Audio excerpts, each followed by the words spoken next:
Hey, what is up? I'm back with another video, and today I want to talk about something that kind of blew up over the weekend and the earlier part of this week that I just haven't had a chance to comment on. Simply because I've been busy with other stuff. I've played a little bit of Silent Hill remake, Silent Hill 2 remake, I should say, which I'll have early impressions of that probably later this week or early next week. But the reason for this video today, what I want to talk about is why I don't think rebranding 343 Studios as Halo Studios is going to fix the problems with Halo. All right, so back on October 6th, the official Halo Twitter posted the following: "A new dawn. We're entering the next chapter of the franchise and changing the recipe for how we make Halo games. Go behind the scenes with Project Foundry to explore the creative potential of Halo in Unreal Engine 5. And if you click on the link, it brings you to a video. Now, the video itself, which has now almost 1 million views, which is impressive for a franchise at the point that it's at, is getting a lot of attention. And a lot of the attention specifically is being turned towards this person right here that is on the screen, which is Melissa Boone, who is the current chief of staff of Halo Studios, or previously known as 343 Industries, and I would like to point out has been for almost 2 years. So she's not new to this role, she has been there for a while.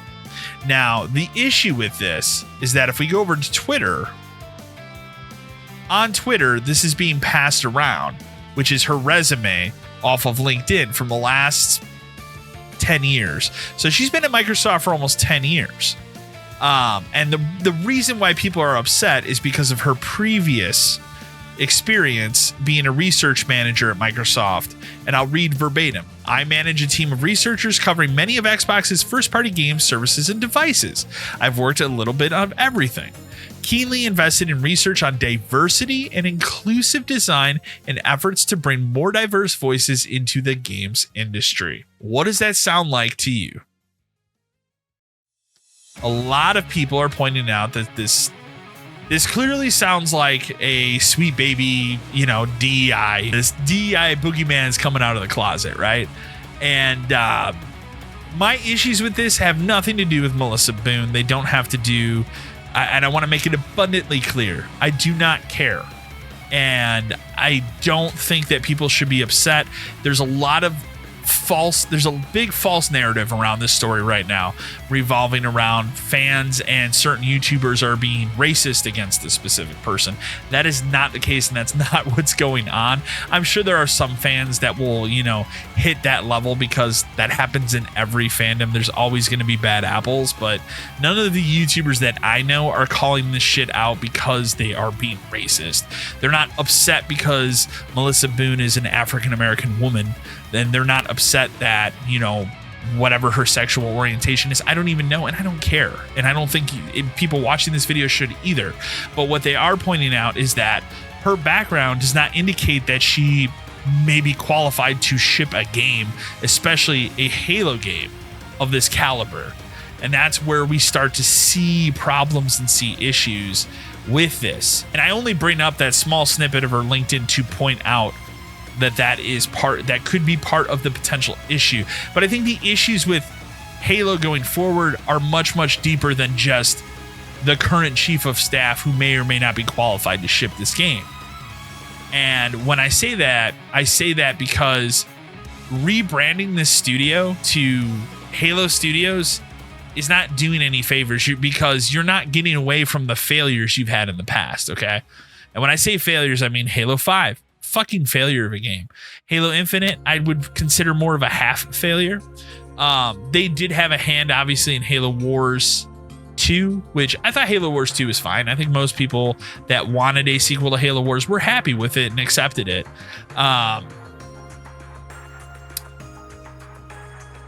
But when you look at this studio, you look at what they produced for the last 12 years, their only real wins are Halo 4, which was fine when it came out, and Halo Master Chief Collection, which took almost 5 years to fix to the point that it's at today, which is not a good track record.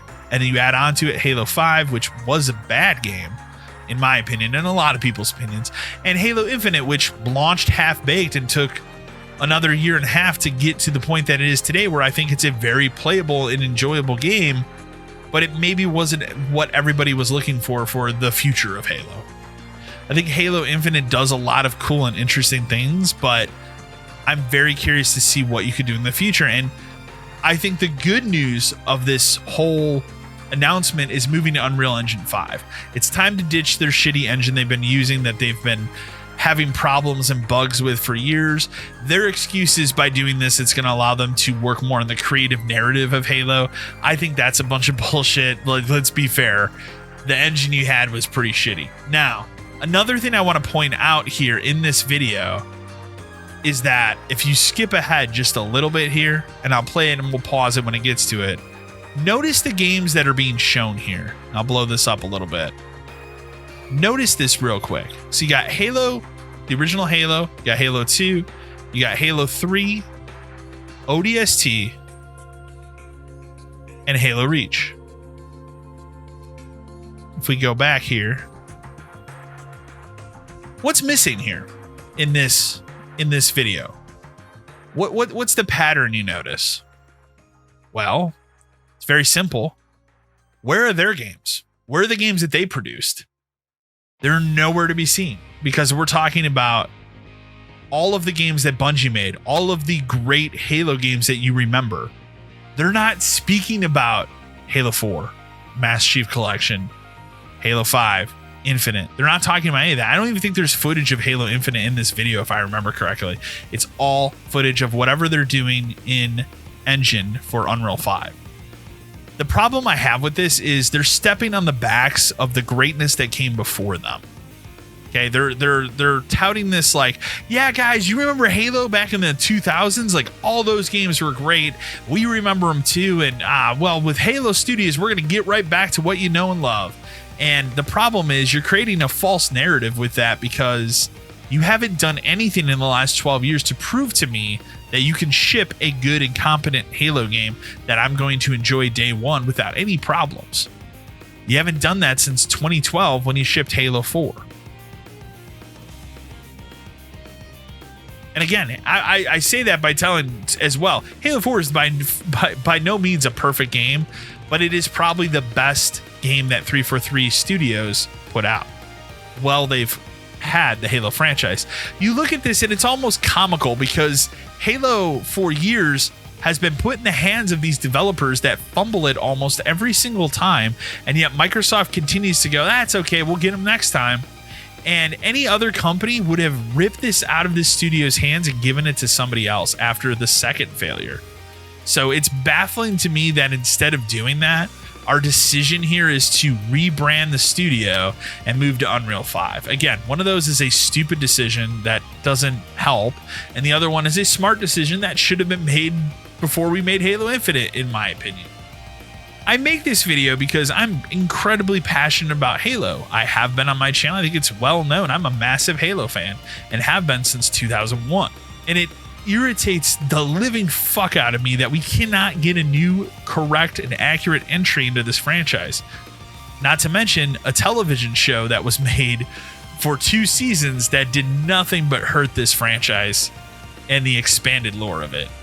All they had to do was adapt one of those books, and it would have been a better product than what we got out of the terrible fucking TV show that no one should be talking about and very few people like. The only people I've seen that enjoyed the Halo TV show were people that have never played a Halo game or picked up a comic, read a book, or anything, because they don't know anything about Halo. So their only exposure is the TV show. It's probably not that terrible to them. But if you know anything about Halo, it's a bad fucking time. So long story short, I don't think that this is going to help Halo at all. I don't think that rebranding it is all of a sudden going to be a magical band-aid that just fixes the problems of Halo. I think if anything, it's just another sign that Microsoft just doesn't know what to do with Halo. So this is their excuse and this is their answer. The other problem I have here with it is it's very clear to me when you watch this trailer, you watch the footage, how the character models look in Unreal 5. The rumors are probably true. Like, we're remaking Halo 1 in Unreal 5, And that's probably going to ship in 2026 to celebrate the 25th anniversary of Halo. Makes sense. And I'm not against that. I'll be straight up and be honest here. I am not against the idea of remaking the original Halo. If you want to do that again, they kind of did that in 2011, but if you want to do that again, go for it. Make it look as great as it has. But do not add any bullshit to it. Do not take any of what it is away from it. Make it a faithful remake. And like, please do not do anything stupid like recast Master Chief. I mean, unless we were in a situation where Steve Downes could physically not do it, it would be insane for them to do that. Don't make any decisions about humanizing the character of Master Chief anymore. I like the character of Master Chief the way he is. That's what drew myself and the millions of Halo fans that there are to the franchise when it comes to the story. So to change that would be disastrous on their part. And I also do think that this remake will launch on PS5 or whatever PlayStation we're at in 2026. Probably still will be PS5. But I think that is the plan right now. That's the other reason why I don't think you're going to see Halo Master Chief Collection on PS5, which is a bummer in my opinion. Like I've said on the podcast time and time again, just put Master Chief Collection on PS5. More people will play it. The amount of money that would be made by Microsoft by putting that product on PlayStation right now, not to mention to add to that the amount of people that would play it, the servers would blow up. You probably have a point where more people are playing Halo Master Chief Collection than there are Call of Duty. I could totally see it if you put it out on PS5. Like it would be that big of a deal. I would buy it again just because I think it'd be crazy to unlock trophies for a Halo game. So, yeah, but I'm not confident that this team, which has already failed time and time again, is going to be able to deliver a new experience in the future that I'm going to enjoy. So I'm going to leave it at that. Remember to be kind and civil in the comments. I'd love to know your opinion. Do you think this is a good choice or a bad choice for the future of Halo? Remember to like, share, and subscribe to the channel. And as always, until next time.